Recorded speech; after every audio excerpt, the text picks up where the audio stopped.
हर सर्दियों में वही कहानी दोहराई जाती है। दिल्ली की हवा जहरीली है, स्कूल बंद हो गए, एयर प्योरीफायर बिक गए सारे। हम हर रोज AQI देखते हैं जैसे हम पहले मौसम देखते थे। लेकिन ये AQI आखिर है क्या और अचानक ये इतना जरूरी क्यों हो गया है? नमस्कार, मेरा नाम है मनीषा लाट गुप्ता और मैं एक पर्माकल्चर टीचर हूँ। और आज हम बात करेंगे हमारे हवा की क्वालिटी और हवा के प्रदूषण के बारे में। AQI यानी एयर क्वालिटी इंडेक्स एक स्कोर है जो हमें ये बताता है कि हमारी हवा कितनी प्रदूषित है। इसमें PM 2.5, PM 10, nitrogen dioxide, carbon monoxide, ozone जैसी चीजें मापी जाती हैं। यानी वो सब चीजें जो हमारी सांसों में नहीं होनी चाहिए। लेकिन हवा को मापने से हवा साफ नहीं होती। ये तो बस ये बताती है कि हमारा डिजाइन, हमारा जीने का तरीका कितना खराब हो गया है। सच तो ये है कि हमें वही AQI मिलता है जो हमने डिजाइन किया है। हमारी हवा हमारे चुनावों का नतीजा है। हम कैसे चलते हैं, कैसे खेती करते हैं, क्या जलाते हैं, क्या फेंकते हैं, हमने ये हवा बनाई है और हम ही फिर से इसे साफ कर सकते हैं। पहले समझते हैं हम हवा गंदी होती क्यों है। गाड़ियां और कारखाने तो सब जानते हैं, लेकिन उत्तर भारत में एक बड़ा कारण है पराली जलाना। जब किसान फसल कटने के बाद बची पराली को आग लगा देते हैं। वे ऐसा क्यों करते हैं? क्योंकि उनके पास और कोई विकल्प नहीं होता। मशीनें महंगी है, कंपोस्टिंग में समय लगता है और मिट्टी में कार्बन लौटाने की कोई व्यवस्था ही नहीं है। तो हम जल्दी जल्दी में क्या करते हैं, ये सारी जो हमारी धान की पराली होती है इसको जला देते हैं और जो कार्बन धरती में रहना चाहिए था वो धुआं बन के आसमान में चला जाता है। लेकिन ऐसा नहीं होना चाहिए। किसान पराली को मल्च करके मिट्टी में मिला सकते हैं और उसे कंपोस्ट या बायोचार में बदल सकते हैं। ये एक्चुअली हमारे लिए बहुत ज़्यादा अच्छी चीज़ हो जाएगी। वो कचरा नहीं, पोषण बन जाएगा। या उसे पशुओं के चारे के रूप में इस्तेमाल कर लें और पशु इसको वापस धरती तक लौटा देंगे।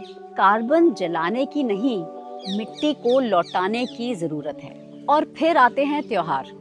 जब हम पटाखे जलाते हैं, खुशियाँ मनाते हैं, कहते हैं बस एक रात ही की तो बात है। लेकिन वो एक रात महीने की मेहनत पर पानी फेर देती है और फिर उसमें से फिर से निकल के आना कितना कठिन हो जाता है। मुझे मालूम है आप में से कई लोग बोलेंगे ये हमारा अधिकार है, ये हमारा त्योहार मनाने का तरीका है, ये हमारी संस्कृति है। परंतु जो त्योहार मनाने के चक्कर में हम लोग सांस नहीं ले पा रहे, वो वाकई कोई खुशी का माहौल बना रहा है क्या हमारे लिए?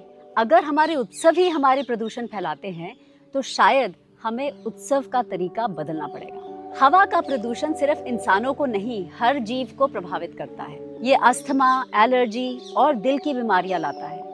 पक्षी अपनी दिशा खो देते हैं, मधुमक्खियां पराग नहीं ढूंढ पाती और मिट्टी के सूक्ष्म जीव जो भोजन पैदा करते हैं मरने लगते हैं। जब हवा जहरीली हो जाती है तो हर सांस एक संघर्ष बन जाती है हर जीव के लिए। प्रकृति में कभी भी प्रदूषण नहीं होता। एक जीव का आउटपुट दूसरे का इनपुट होता है। पेड़ धूल को पकड़ते हैं, कार्बन को पकड़ते हैं। मिट्टी जो है कार्बन को सहेजती है और पौधे ऑक्सीजन छोड़ते हैं। ये एक सुंदर चक्र है हमारी पृथ्वी का, हमारी सृष्टि का। प्रदूषण जो है ये इंसान की बनाई हुई चीज़ है और हमारे डिज़ाइन की गलती है। तो हम इसके बारे में क्या कर सकते हैं? देखिए, जो प्रॉब्लम हमने बनाई है उसका समाधान भी हमें ही ढूंढना है। हम किसी और पे तो इसकी रिस्पॉन्सिबिलिटी डाल नहीं सकते। तो अगर हम शहरों में रहते हैं तो हम क्या कर सकते हैं?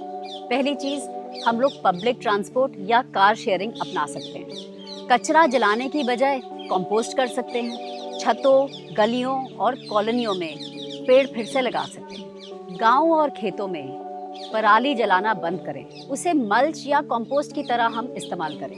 मिट्टी को हमेशा जीवित रखें, ये कार्बन को सहेजती है, इसमें हमेशा जीव जंतु होने चाहिए। आप अपने खेतों की सीमाओं पर अगर पेड़ लगाएंगे तो ये जिंदा एक एयर फिल्टर बन जाएगा और खुद ही आपकी हवा को साफ रखेगा। पुनर्योजी खेती करें, मतलब प्रकृति के साथ मिलकर, पर्माकल्चर के प्रिंसिपल को फॉलो करके। अगर हर व्यक्ति अपने हिस्से की जमीन को इतना डिजाइन कर सके कि वो हवा को शुद्ध करे तो पूरा इलाका बदल सकता है। एक एक करके हम सब मिलकर इस हवा को साफ कर सकें। हाल ही में मुझे किसी का फोन आया गाजियाबाद, नोएडा या शायद गुड़गांव से। और उन्होंने मुझे ये पूछा कि आपके इलाके में कोई ज़मीन मिल रही है, क्योंकि हम वहाँ पे आके रहना चाहते हैं। और फिर उन्होंने मुझसे ये सवाल किया कि आपके एरिया का AQI क्या है। तो मैंने उनको ये जवाब दिया, यहाँ का AQI वही है जो आप उसको बनाएंगे। आप अगर अपनी शहरी आदतें लेके यहाँ आ जाएंगे और यहाँ पटाखे जलाना, आग जलाना, पराली जलाना, ट्रैक्टर चलाना शुरू कर देंगे, तो यहाँ की भी AQI वही बन जाएगी जो गाजियाबाद, फरीदाबाद, गुड़गांव और दिल्ली शहर की हो गई है। देखिए, हवा सबकी सांझी है। हम सब एक ही आसमान में सांस लेते हैं। आप अपनी हवा तब तक साफ रख सकते हैं जब तक आपका पड़ोसी धुआं ना करे, लेकिन आप एक उदाहरण जरूर बन सकते हैं। यहाँ पे आनंदा पे हम कुछ नहीं जलाते, ना कचरा, ना घास, ना पराली, सब कुछ मिट्टी को वापस लौटा देते हैं और हवा अपने आप ही स्वच्छ रहती है, क्योंकि प्रकृति प्रदूषण नहीं करती, हम करते हैं। और इसका मतलब है कि हम ही इसे रोक सकते हैं। उम्मीद है कि आपको इस वीडियो से कोई बात अच्छी लगी। शायद आप में से कुछ लोग इन सारी चीज़ों को अपनाएंगे, अपने बच्चों के साथ आप साझा करेंगे, अपने परिवार वालों के साथ ये डिस्कस करेंगे, क्योंकि अब ये समय आ गया है कि हम सब एक्शन पे उतर आएं, हम सब कुछ करें इसके बारे में। क्योंकि अगर हम ये ही सोचते रहे कि और आके हमारी समस्या का हल करेगा, तो वो गलत है और हमें बचाने वाला यहाँ कोई नहीं आएगा। अगर आप अभी तक मेरे साथ जुड़े हुए हैं और पर्माकल्चर में आपको दिलचस्पी है, तो आप हमारे कोर्सेज ले सकते हैं। ये कोर्सेज अंग्रेजी में हैं और आपको www.permaculture.co.in में मिलेंगे। इन कोर्सेज में हम ये सिखाते हैं कि हम धरती पे कैसे रह सकते हैं, जीव जंतु और बाकी सृष्टि से मिलके, और इसमें क्या मूल डिज़ाइन प्रिंसिपल्स लगाए जाते हैं। इसको कहते हैं पर्माकल्चर डिज़ाइन, और ये हम सब अपना सकते हैं। अपनी धरती पे खेती भी कर सकते हैं और एक साफ सुथरी जगह बना सकते हैं जिस पे हम रह सकते हैं। ऐसा कंटेंट अगर आपको अच्छा लगता है, आप हमारा चैनल देखते रहिए, सब्सक्राइब करिए, नोटिफिकेशन बटन ज़रूर दबाइएगा। हर हफ्ते मैं लौटूंगी एक नए टॉपिक के साथ। देखने के लिए शुक्रिया। नमस्कार।